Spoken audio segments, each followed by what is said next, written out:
ظالم بادشاہ کے سامنے کلمہ حق کہنا، جسے نبی پاک صلی اللہ تعالیٰ علیہ وآلہ وسلم نے افضل جہاد قرار دیا ہے، کہ ایک طرف یزید ظالم فرما روا ہے اور اس کے مقابلے میں کلمہ حق کہنے کی جرأت و ہمت سیدنا امام حسین رضی اللہ تعالیٰ عنہ دکھا رہے۔ تو یہ جو ظالم کے سامنے کلمہ حق کہنا ہے، یہ کردار حسینی ہے۔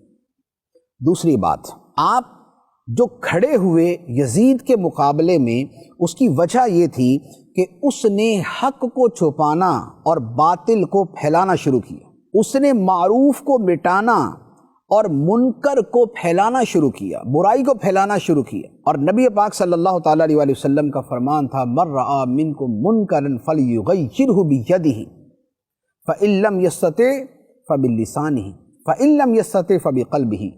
فرمایا کہ تم میں جو شخص کسی برائی کو دیکھے تو اپنے ہاتھ سے اس برائی کو بدل دے، ہاتھ سے نہ ہو سکے تو زبان سے بدل دے، اور زبان سے نہ ہو سکے تو دل میں برا جانے۔ اور فرمائیے سب سے کم تر درجے کا ایمان ہے، اور سب سے اعلیٰ کون سا ہے؟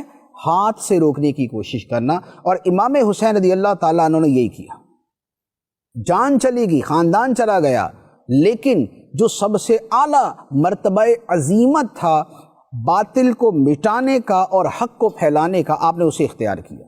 اکثریت نے رخصت پہ عمل کیا، لیکن امام حسین رضی اللہ تعالیٰ عنہ نے عظیمت پہ عمل کیا، اور عظیمت کا مرتبہ رخصت سے بلند ہوتا ہے۔